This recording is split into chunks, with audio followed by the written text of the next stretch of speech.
तीन बहनों की लालची भाभी। करिश्मा, रेशमा और मनीषा तीन बहनें हैं। उनका एक भाई भी है, मयंक। मयंक अपनी बहनों को बहुत प्यार करता है, लेकिन मयंक की पत्नी सविता इस मामले में मयंक से बिल्कुल ही अलग है। वो अपनी ननदों का जितना बुरा कर सकती है उतना बुरा करती ही रहती है और अपनी ननदों पर हुक्म भी चलाती है। करिश्मा, करिश्मा, तुमने अभी तक नाश्ता नहीं बनाया? तुम्हारे भैया को ऑफिस जाने में देर हो रही है। हाँ भाभी, बस अभी बनाती हूँ। करिश्मा, तुम ये ढीलापन छोड़ दो। कल को पराये घर जाना है। वहाँ अगर तुम इस तरह से काम करोगी तो लोग क्या कहेंगे कि माँ ने और भाभी ने कुछ सिखाया नहीं। और तुम्हारी दोनों बहनें कहाँ है? रेशमा मार्केट गई है और मनीषा सो रही है। क्या? सुबह के 8 बज रहे हैं और ये महारानी अभी भी सो रही है? ये कहते हुए सविता अपनी सास दुर्गा देवी के पास जाती है। माँ जी, देख रही हो अपनी बेटियों के तौर तरीके? क्या हुआ बहू, सुबह सुबह क्या कर दिया मेरी बेटियों ने? अरे एक तो अभी अभी उठकर किचन में गई है, दूसरी सुबह सुबह बाहर चली गई और तीसरी अभी तक सो रही है। क्या करूं मैं इन तीनों का? मैं तो परेशान हो गई हूँ।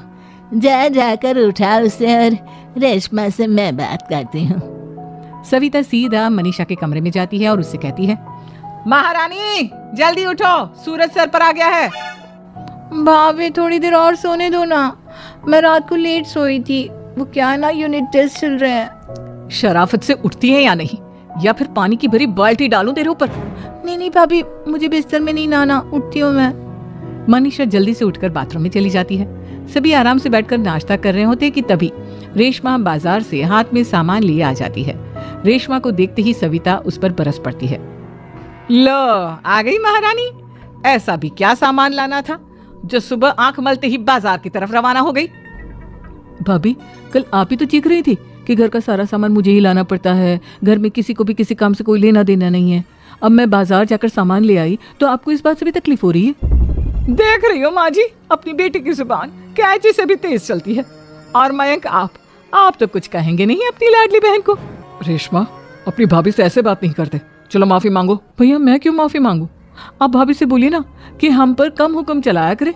हम इस घर की बेटियां हैं और आपकी पत्नी की ननद है, नौकरानी नहीं। लो कर लो बात। इनकी भलाई के लिए कुछ भी बोलो तो इन्हें बुरा लग जाता है। इस घर में यही इज्जत है मेरी। देख लो माँ जी, आपकी बेटी किस लहजे में मुझसे बात कर रही है। सविता वहां से चली जाती है। मयंक को बहुत गुस्सा आता है, वो भी वहां से चला जाता है। फिर करिश्मा रेशमा को समझाती है, रेशमा, तुम्हें भाभी से माफी मांग लेनी चाहिए थी ना। लेकिन दीदी, मैंने कुछ किया ही नहीं, तो मैं माफी क्यों मांगू? हाँ करिश्मा दीदी, रेशमा दीदी जैसे ही घर में आई, भाभी ही उन पर चिल्ला रही थी। हाँ, मैं मानती हूँ कि गलती भाभी की थी। मैं तो इसलिए बोल रही हूँ कि भाभी ने माँ को तो पूरी तरह अपने वश में कर लिया है। वो हमारी बात सुनती ही नहीं। मयंक भैया हमारे लिए हमेशा खड़े रहते हैं, इसलिए उनकी बात का मान तो तुम्हें रखना चाहिए था ना। कोई फायदा नहीं दीदी, कुछ दिनों की बात और है, भाभी उन्हें भी हमारे खिलाफ भड़का देंगी। फिर वो भी माँ की तरह हमारी किसी बात का विश्वास नहीं करेंगे। इसी तरह सविता अपनी तीनों ननदों को किसी न किसी बात पर परेशान करती रहती थी। एक दिन मयंक अपनी तीनों बहनों के लिए गिफ्ट लाया। क्या रेशमा, ये तुम्हारे लिए हार का सेट। रेशमा, तुम्हारे लिए सुंदर सी ड्रेस। और मनीषा, तुम्हें किताबें पसंद है ना, तुम्हारे लिए किताबें लाया हूँ। थैंक यू भैया। थैंक यू भैया। थैंक यू भैया। करिश्मा, तुम्हारा नेकलेस कितना सुंदर है, ये भैया कहाँ से ले आए होंगे? मैंने भैया को 3 दिन पहले फोन पर ये डिजाइन दिखाया था और आज भैया ये ले आए। सविता तो अपनी ननदों के गिफ्ट्स देखकर जल गई और करिश्मा का नेकलेस तो उसे भी बहुत पसंद आया था। अपनी बहनों के लिए कितना अच्छा नेकलेस लेकर आए हैं, मुझे कभी कोई गिफ्ट नहीं दिया। मैं आज ही ये हार चुरा लूंगी। रात में सविता करिश्मा का हार चुरा लेती है और इसी तरह उसे अपनी ननदों की जो भी चीज अच्छी लगती वो उसे मांगती नहीं, बल्कि रात के अंधेरे में चुरा लेती। इसी तरह दिन बीतते गए और सविता ने मयंक के दिल में भी उसकी बहनों के लिए नफरत पैदा कर दी। एक दिन मयंक ने करिश्मा और रेशमा के लिए रिश्ता देखा और ये बात उसने घर में सबको बताई। माँ, करिश्मा और रेशमा के लिए बहुत अच्छा रिश्ता आया है, वो लोग कल इन्हें देखने आ रहे हैं। आप और सविता मिलकर सारी तैयारी कर लेना।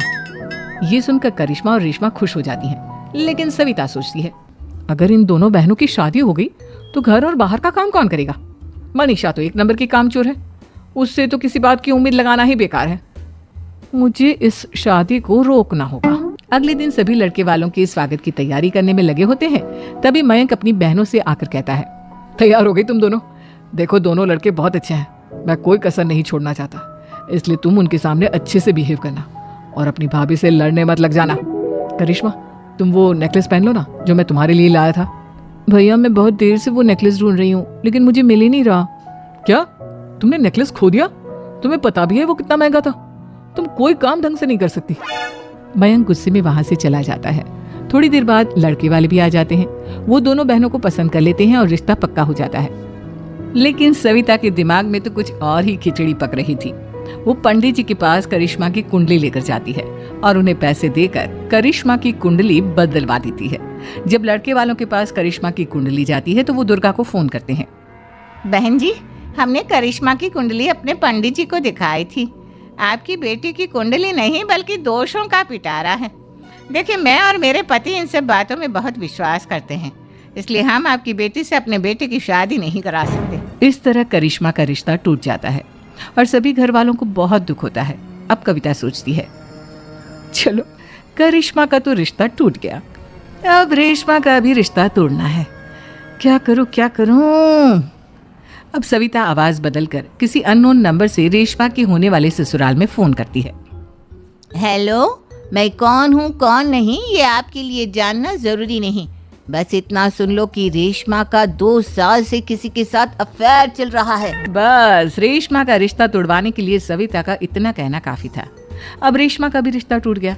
मयंक और दुर्गा देवी ने रेशमा को खूब खरी खोटी सुनाई और उससे बार बार उस लड़के के बारे में पूछने लगी। आप दोनों मुझे क्यों परेशान कर रहे हो? अरे कोई लड़का होगा मेरी लाइफ में तो मैं बताऊंगी ना। जब कोई है ही नहीं तो कहाँ से लाऊं मैं कोई लड़का? तो तेरे होने वाले ससुराल वालों को फोन किसने किया था? माँ, मैं नहीं जानती किसने फोन किया था, मैं सच कह रही हूँ। मैं तो पहले ही कह रही थी इसकी लगाम खींच कर रखो, लेकिन मेरी सुनता ही कौन है। आप चुप रहिए भाभी, ये सब आपका ही किया धरा है। अब तीनों बहनों को विश्वास हो जाता है कि ये सब उनकी भाभी ही कर रही है। तीनों बहनें अपनी भाभी को सबक सिखाने के लिए एक वकील कर लेती है और घर में हिस्सा मांगना। देखो भैया, माँ बाप की जायदाद में जितना बेटों का हक होता है उतना ही बेटियों का, इसलिए इस घर के 4 हिस्से होंगे और हमें अपना हिस्सा चाहिए। मैंने तुम्हारे लिए क्या क्या नहीं किया और तुम इस घर में हिस्सा मांग रही हो? भैया, आप और माँ हम बहनों की कोई बात नहीं सुनते हो और भाभी हमारी शादी नहीं होने देगी क्योंकि उन्हें लगता है कि आप हमारी शादी में ज्यादा पैसा लगाओगे और उन्हें हम जैसी फ्री की नौकरानी कहाँ मिलेगी। तो हम भाभी के साथ तो रह नहीं सकते, हम बहनों को अपना हिस्सा चाहिए। अरे तुम्हें शर्म आनी चाहिए अपनी भाभी पर ऐसा इल्जाम लगाते हुए। वो तुम्हारे बारे में कितना सोचती है। हाँ माँ, भाभी हमारे बारे में बहुत सोचती है। दिन रात बस यही सोचती रहती है कि किस तरह से अपनी तीनों ननदों को परेशान करूं और कभी मुझे पढ़ने भी नहीं देती। दोनों बहनों का रिश्ता भी तो इन्होंने ही तोड़वाया है और रात में हमारे कमरे में आकर हमारी चीजें भी चुराती हैं। इसी तरह सविता की तीनों ननदें अपनी बात पर अड़ी रही। अब कोर्ट में तारीख भी शुरू हो गई। जब सविता को लगा कि उसकी तीनों ननद इतनी आसानी से नहीं मानने वाली, तो उसने अपने पति और सास को सारी सच्चाई बता दी और अपनी तीनों ननद से माफी मांगी। मयंक और दुर्गा को भी अपनी गलती का एहसास हो गया। अब सविता खुद करिश्मा और रेशमा के लिए अच्छा रिश्ता ढूंढती है और उनकी शादी करवाती है।